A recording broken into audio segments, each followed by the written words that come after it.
नमस्कार, आपके ही अपने यूट्यूब चैनल स्मार्ट स्टडी में हार्दिक स्वागत है। आज की स्टोरी है द क्रोज एंड आउल्स।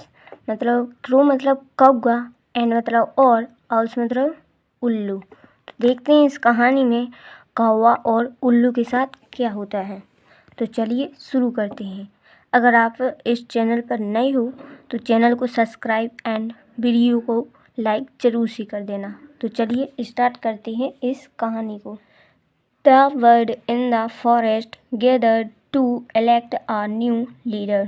मतलब पंछी, द bird मतलब पंछी, in the forest मतलब फॉरेस्ट मतलब जंगल, in मतलब में, gathered मतलब इकट्ठे हो रही थी, to elect मतलब चुनने के लिए, to मतलब के लिए, a new leader मतलब एक, new मतलब नया, leader मतलब नेता। तो जंगल में पंछी एक नया नेता चुनने के लिए इकट्ठे हो रही थी। They unanimously decided to choose the owl as their king since he was wise and responsible। मतलब दे मतलब उन्होंने, unanimously मतलब सर्वसम्मति ने, मतलब उस सर्वसम्मति ने निर्णय लिया। डिसाइडेड मतलब निर्णय लिया या फिर निर्णय ले लिया। टू चॉइस मतलब चुनने के लिए। द आल मतलब उल्लू को, एज मतलब जैसे, देयर मतलब अपना, किंग मतलब राजा, मतलब उस समिति ने, पूरी सर्वसमिति मतलब पूरी सभा ने एक उल्लू को अपना राजा चुना। सिंस मतलब क्योंकि, ही वाज वाइज क्योंकि वह बुद्धिमान था, वाइज मतलब बुद्धिमान, वाज मतलब था क्योंकि वह बुद्धिमान था, एंड मतलब और, रिस्पॉन्सिबल मतलब जिम्मेदार भी था क्योंकि वह उल्लू बुद्धिमान और जिम्मेदार भी था। देखते हैं क्या होता है। However मतलब हालांकि, as he was being crowned a crow arrived। हालांकि, however मतलब हालांकि, as he मतलब जैसे ही, या फिर जब, he was being crowned जब, ही मतलब वह, being मतलब जा रहा था, crown मतलब ताज पहनाने के लिए, मतलब जैसे ही वह पंछी उस उल्लू को ताज पहनाने के लिए जा रही थी, मतलब सिर पर ताज रखने के लिए जा रही थी, तभी आ क्रो अराइव्ड तभी एक, मतलब एक, क्रो मतलब कौवा, अराइव्ड मतलब वहाँ पर पहुँचा, तभी एक कौवा वहाँ पर पहुँचा। फिर he said that they were better verse who could be kings, why did they choose one who was blind in the daytime. मतलब फिर जो पंछी थे वो उस उल्लू के, मतलब उल्लू को ताज पहनाने के लिए जैसे ही वो गए, तभी उसी समय एक कौवा वहाँ पर पहुँचा और वह कहता है, देखिए यहाँ पर आक्रोराई मतलब एक कौवा वहाँ पर पहुँचा, वो कहता है, ही सैड मतलब वह कहता है या फिर उसने कहा कि, दैट मतलब कि, दे वर बेटर वर्स कि वे सभी पंछी ही बेहतर हैं, बेटर मतलब बेहतर हैं, वर्स मतलब पंछी ही, जो कुड बी किंग्स जो राजा बन सकते हैं। मतलब उस कौवे ने कहा कि हम सभी पंछी ही राजा बनने के लिए बेहतर हैं। वाई डिड दे चूज हमने इसे क्यों चुना, मतलब आप लोगों ने इसे क्यों चुना। वाई मतलब क्यों, चूज मतलब चुना।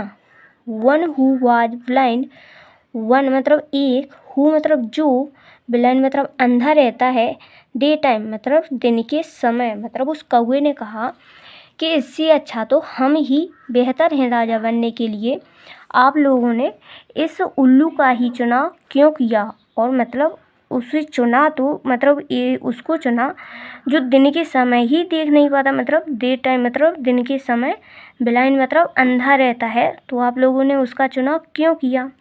तो यह सुनकर सभी जानवर देखिए क्या कहते हैं, द बर्ड्स एग्रीड मतलब सभी जानवर सहमत हो गए, एग्री मतलब इससे सहमत हुए। द बर्ड्स मतलब सभी पक्षी, एग्री मतलब सहमत हो गए इस बात से, मतलब उस कौवे ने सही बात कही। फिर the owl was angry and shouted at the crow मतलब वो है आउल मतलब उल्लू, वाज मतलब वो था, एंग्री मतलब क्रोध है तो, एंड शाउटेड मतलब चिल्लाया, एट द क्रो मतलब उस कौवे के ऊपर, मतलब वह उल्लू बहुत क्रोधित हुआ, एंग्री मतलब क्रोधित हुआ, गुस्सा हुआ, और वह कौवे के ऊपर चिल्लाया और कहा, ही said that henceforth they would be enemies, मतलब और वह चिल्लाते हुए उसने कहा, he said मतलब उसने कहा, that मतलब कि, henceforth मतलब अब से, henceforth मतलब अब से, they would be enemies आप लोग मेरे दुश्मन रहोगे, enemies मतलब दुश्मन रहोगे। मतलब उस उल्लू ने चिल्लाते हुए क्रोधित होकर कहा कि आप सभी पक्षी मेरे लिए अब से एक दुश्मन का रूप बनोगे, मतलब दुश्मन रहोगे। आज से आप लोग मेरे लिए एक दुश्मन बन गए हो,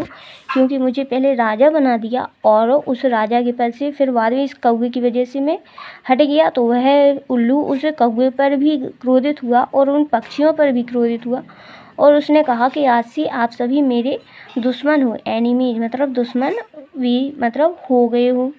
फिर देखते हैं, when the other birds had left the crow said to himself that he had unnecessarily made the owl his enemy.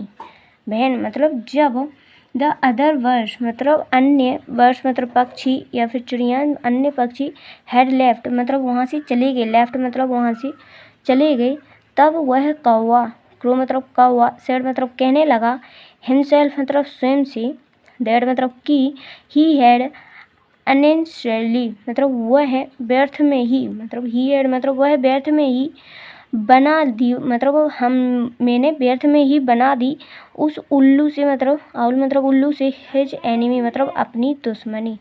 मतलब जब वहाँ से सारे पक्षी चले गए तो उस कौवे ने अपने आप से कहा कि मैंने व्यर्थ में ही इस उल्लू से अपनी दुश्मनी बना ली। यहाँ पर देखिए, हिज एनिमी मतलब अपनी, हिज मतलब अपनी, एनिमी मतलब दुश्मनी इस उल्लू से बना ली। फिर ही wondered why he ever picked up a quarrel with the owl. He wondered मतलब उसे, ही मतलब उसे, वंडर्ड मतलब आश्चर्य हुआ, व्हाई ही एवर पिक कि उसने क्यों, ही मतलब उसने, वह मतलब क्यों, ईवर पिक मतलब इसको रख लिया, पिकड मतलब रख लिया, इस क्वेरल मतलब लड़ाई को, मतलब उसे आश्चर्यचकित हुआ बाद में कि मैंने इस एक झगड़े को, क्वेरल मतलब झगड़ा भी होता है, एक झगड़े को इस उल्लू के साथ क्यों किया। मतलब उस कौवे को फिर बाद में अपने आप में आश्चर्यचकित हुआ कि मैंने ये उल्लू के साथ ही झगड़ा क्यों किया। यहाँ पर मतलब साथ लगा है, तो उल्लू के साथ एक झगड़ा क्यों किया। फिर बाद में वह कौवा पश्चाताप हुआ, मतलब उसे अपने आप पर आश्चर्य हुआ, पश्चाताप हुआ। देखते हैं इस कहानी का सारांश क्या निकलता है। मोरल मतलब होता है सारांश या फिर सार। तो देखते हैं क्या निकलता है। Words once spoken can not be taken back. Words मतलब शब्द, वंस मतलब एक बार, स्पोकन मतलब बोले गए, कैन नॉट बी मतलब कभी, कैन नॉट बी मतलब हो सकते हैं, टेकन मतलब ले सकते हैं, बैक मतलब वापस। तो देखिए इस लाइन की हिंदी यहाँ से बनेगी, एक बार, वंस मतलब एक बार, स्पोकन मतलब बोले गए, वर्ड्स मतलब शब्दों को, मतलब एक बार जो शब्द बोले जाते हैं उन्हें can not be taken back, उन्हें वापस नहीं ले सकते। यहाँ पर देखिए बैक मतलब होता है वापस, टेकन मतलब लेना, कैन नॉट बी मतलब नहीं ले सकते। यहाँ पर कैन मतलब सकना, नॉट मतलब नहीं। तो यहाँ से यहाँ तक ही हिंदी बनेगी कि जो एक बार शब्द बोले जाते हैं उन्हें कभी भी वापस नहीं लिया जाता। मतलब एक बार जो शब्द मुँह से निकल जाते हैं उन्हें वापस नहीं ले पाते। देखिए यहाँ पर यही हुआ कि जिस समय मतलब जे पक्षी इस उल्लू को जे मतलब यहाँ पर देखिए मुकुट पहनाने के लिए आ रही थी, उसी समय यह कौवा नीचे आया, मतलब कहीं से उड़कर आया और इस कौवे ने इन पक्षियों को समझाया। देखिए यहाँ पर इस सभा बैठी हुई थी, तो इन सभी पक्षियों को समझाया कि आप लोगों ने इस उल्लू को ही क्यों चुना, जो दिन के समय अंधा रहता है, मतलब उसे दिन के समय ही दिखाई नहीं देता। इससे अच्छा तो हम पक्षी में से एक नेता बन जाता हमारा। तो ऐसा इस कौवे ने कहा इन सारे पक्षियों से। तो इस सभी पक्षी इस कौवे की बात से सहमत हो गए और यह उल्लू इस कौवे के ऊपर नाराज़ हो गया, मतलब और क्रोधित हो गया और उसने चिल्लाकर कहा कि आज से आप सभी पक्षी मेरे दुश्मन हो। तो फिर इसे कौवे को अपने ऊपर पश्चाताप हुआ, मतलब उसे पश्चाताप हुआ कि मैं ना ही तो यहाँ पर आता और ना ही मैं इसकी मतलब इसको रोक पाता कि यह नेता बने या ना बने। तो यह नहीं होता और मेरी ना इस उल्लू से झगड़ा होता और ना ही यह दुश्मनी होती। तो फिर बाद में इसे कौवे को अपने ऊपर पश्चाताप हुआ। देखिए यहाँ पर फिर इस कहानी से यही सार निकलता है कि एक बार जो शब्द मुंह से निकल जाते हैं वो वापस नहीं लिए जाते। इसी प्रकार यह कौवा पश्चाताप करते हुए बैठा रहा, क्योंकि फिर बाद में वह शब्द वापस नहीं ले सकता था और सभा भी वहाँ से चली गई थी। तो बाद में कहने से कुछ भी मतलब नहीं निकलता। Thank you so much for watching.